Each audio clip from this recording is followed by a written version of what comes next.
We're going to kick off today on kind of a topic that is not very fun for most people, which is confronting their finances, confronting the money. I'm going to keep it kind of light. I'm going to keep it kind of high level.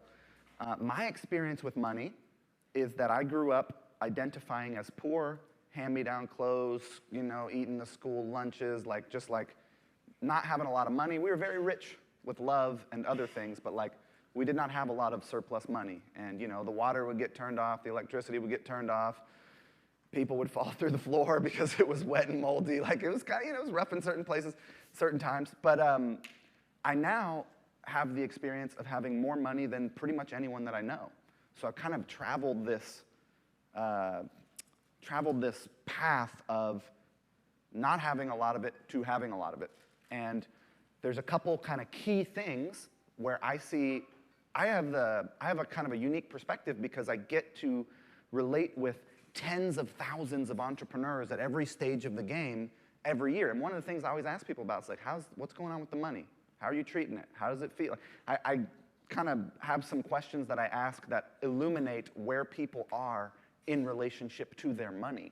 And it's interesting. So I'm going to just tell you what I see, and I'm going to give you 2 or 3 things that might help you. So you either have this person who's balling out, they made some money and they're balling, they're swiping the card and they got fancy jeans on and they're wearing $300 watches and shit.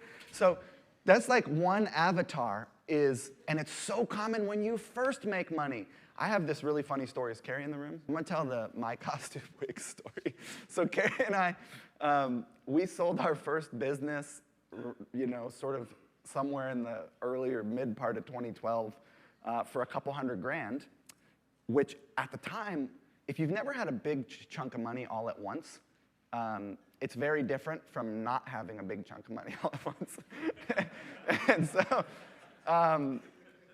so we got a couple $100,000, which was more money than either of us had ever seen at one time, ever, and just a few years before that, we were living on Carrie's yoga earnings while I was bankrupting us with failed ebook projects. You know what I mean? It was it wasn't that long ago that we didn't have any money. And so, it couldn't have been more than 6 to 9 months and tens of thousands of dollars of what we assume were diesel jeans. Diesel jeans were in. We know we bought a lot of diesel jeans. We know that much about what happened to that money.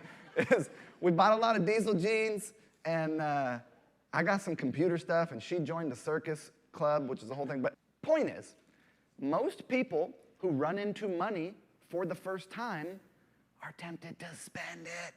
And they spend it because you're getting consumerism, right? Our society is driven by consumption. You are getting reality and feedback that the more you consume and you want the gold chains and the ice, whatever, that is, that you want to show off, and that's kind of a winning model is to be someone who spends a lot of money, right? This is most people's experience of when they first run into some money is they spend it all. They don't think about taxes. They don't think about whether or not that income source would dry up. They just spend their cash, right? So that's kind of one end of the spectrum of people who have money is even people at this level, some people, right, spend a lot more than is probably smart. We'll talk about that in a minute. And then you have this avatar, which is kind of the other side of the spectrum, where they're super tight and constricted and freaked out and anxiety in their chest and it's pounding all the time, and every time they open the bank account or the QuickBooks, they're freaking out. This person, so that's kind of the other end of the spectrum, is super tight with the money, really tight, holding on to it. It's like a bar of soap. It just keeps slipping, you know what I mean? And so it turns out, in my experience, that somewhere in the middle is a good balance. We're going to talk about kind of how you get there. We're going to talk about how you get there. But this person, and this happens, this comes on slow, right? Because what people don't, a lot of people start something and then it gets big just happens for whatever reason. They get some PR, ads start working, products are good, whatever, it gets big. And they did not realize what they signed up for, being the person who was responsible for all of this stuff and all of the intensity and pressure that comes with being the end of the line for people's salaries, for your family, for taking care of your parents, to for the whole thing riding on you. Some people, that pressure has them constrict and tighten up and freak, you know what I mean? And get all tense. And if you've ever done any kind of physical exercise, you know that being super tense doesn't usually help you, right?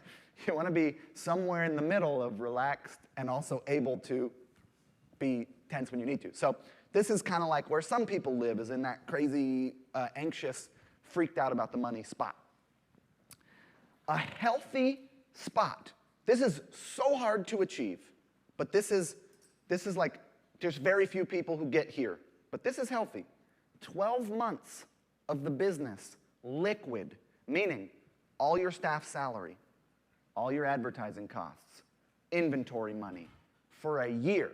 If you did not make another sale for a year, your business would not go under. It's so hard to achieve that. Most people, I look at people's finances a lot. Most people operate in a 1 to 3 month liquidity window. Meaning, if everything went south, their business would go under in about 3 months if money stopped coming in. It's a spot you don't really want to put yourself in. Takes a while to build up enough of a cushion, which is a concept I didn't understand before Carrie, to be able to protect yourself from that. And 2 years of your own personal life. I can tell you, based on this room, that the lower end of folks who are being extremely frugal in this room are living on 50 to 100 grand a year in their pocket after taxes money, right? So if you drew 150, some of you are probably, if you're drawing 150, at about a 30-some-odd% tax rate, so you have 100 in your pocket. Some of you are at more of that 50% tax rate like me, so if you draw 150 from the business, you got 75 in your pocket, right? So some people in this room are living on that end of the spectrum, a little bit lower. I mean, it's a lot of money, but I'm just saying for this room, for the most part, that's kind of like where people are living on the lower side. For personal spending, your mortgage, your health insurance, your kids, your vacations, your consuming of your groceries, all that stuff that you pay, taking care of your folks, whatever it is that you spend money on. The higher end in this room's living on $500K, $600K, after taxes, ballin', right? I'm not here to tell you which one is right or wrong. I have my opinions on it, and I'll tell you what they are. I think there's merits and benefits to both sides, really. However, whatever that number is for you, 2 years liquid, meaning if you lost your job, if your business crumbled, if everything went away, you could live at your current lifestyle for 2 years. This is the goal. Then you have because it's like, man, if you made it into this room, you could rebuild in 24 months. You could take 12 months, chill out, let it all come down, sit on the beach in Miami, relax, and then you could spend 12 months rebuilding, right? So this is like, when I look at where I want to be financially, this is the goal.